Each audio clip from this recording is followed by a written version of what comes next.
Isang magandang umaga po sa inyo lahat.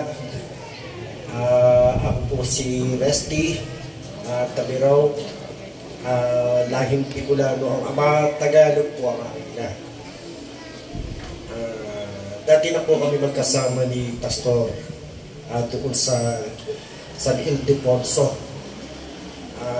Nagkaroon po ng konting, sabihin na natin, kahililingan na rin, at ika ngay gusto na rin ng Diyos siguro na hindi matuloy muna doon yung pinabalak ng church. At sa ngayon ako po'y natutuwa at nakarating na po dito.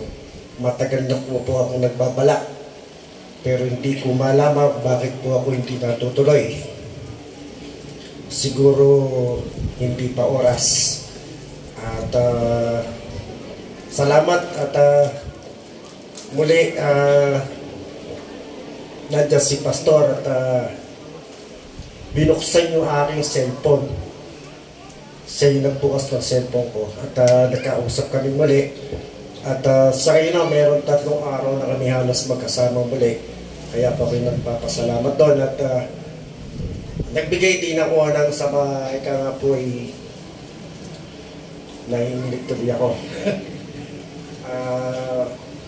Tibay at lakas ng loob na para makabalik muli. At salamat at sa pagdalangin ko, ako'y napagbigyan. Sa ngayon, nagtotestimonya ko sa inyo yung isang dinaanan po. Sa tanong ko dito, mapakarami nating senior. At totoo yung aking nadinig. Marami talagang senior. Sana ho ay kasi kaya ko napangkit, nagdaan ako sa nag-alaga ng magulang. 7 po kami magkakapatid na lalaki at 1 po ang babae, bali 8 po kami. Ako po yung pang-anim. Sa hirap po ay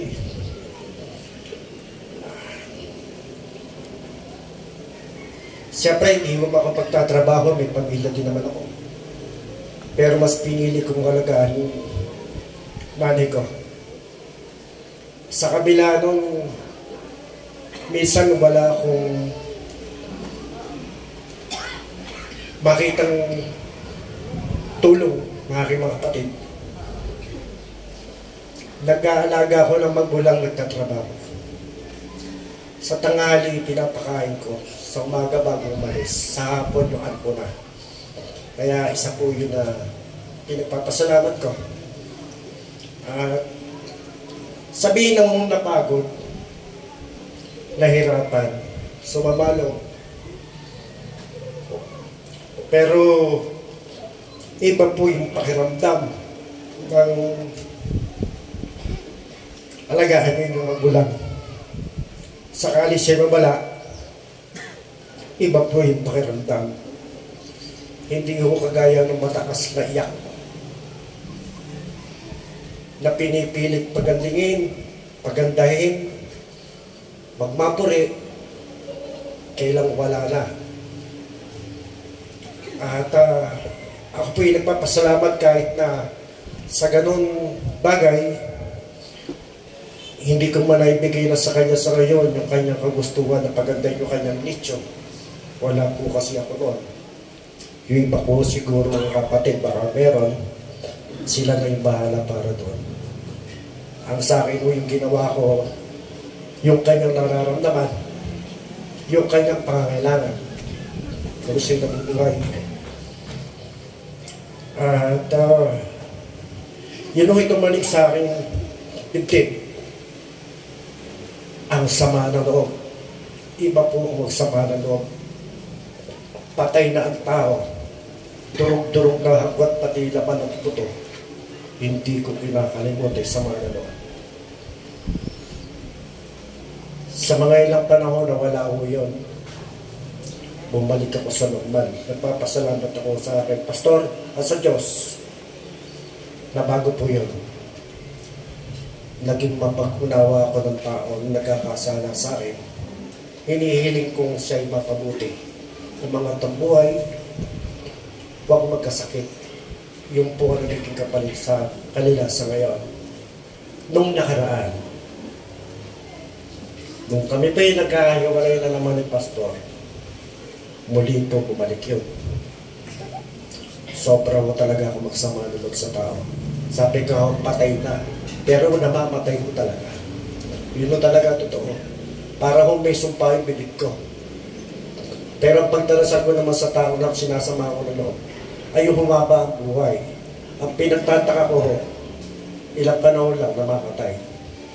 Ganun po akong magdasal ng tao kalitaan. Ang humaba ang buhay. Pag pasamang masama po yung loob ko, ganun akong magdasal. Hindi ko tumatagal doon, sigurado patay. Kaya ho ako'y andito at pinagpapasalamat ko. At muli, sabi ko nga kay Pastor, gamutin mo muli. Tulungan mo ako. Gusto kong maging ako yung dati. Yung may puso na mababa, hindi yung matigas.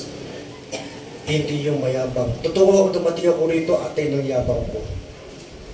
Pero nung nagkakantahan na, tumutulo na ho yung sipong ko, pati luha ko. Totoo po yun. Madalang ho makagano sa akin tao, kahit sino. Madalang. Pero dito natitigman ko yun. Kunti na lang ho, pipilipitan ko na tumamaya. Yun yung isang problema pagka ho kami ni Pastor ng sama. Nababasa yung pimpo ko. Kaluluha. Papasalamat ho ako at isa pa sa Diyos. Nakasama ko kayo dito at nagkaroon ako ng lakas sa loob salita. Nakakahiyaman sabihin ko anong klase ang aking mga kapatid para marinig ninyo, pero sana dapat hindi. Pero kailangan kong bagitin dahil yung totoo, yun yung ginagawa sa akin ngayon ng Diyos. Muli ibinabalik na ako, sana muli ay magtuloy-tuloy na makasama ko siya at makasama ko kayo, pati si Pastor. Sa ganung bagay, baka sabi ko nga sa aking kinakapatid-kapatidan na si Leo, saan ako dadalhin talaga? Hindi ko alam. Bago kami nakita ni Pastor, yun sinabi ko kay Leo, saan ako dadalhin talaga? Tinatanong ko yan sa Diyos. Nagulat ako isang araw, tumatawag sa akin si Pastor nag-chat. Mag-usap tayo. Kaya isa po yun, nagpapasalamat ako sa mga nangyari at sa umaga ito. Yun lang po, ang aking po testimonya, iniiwan ko sa pangalan ng Jesus, nakatiyama. Salamat po.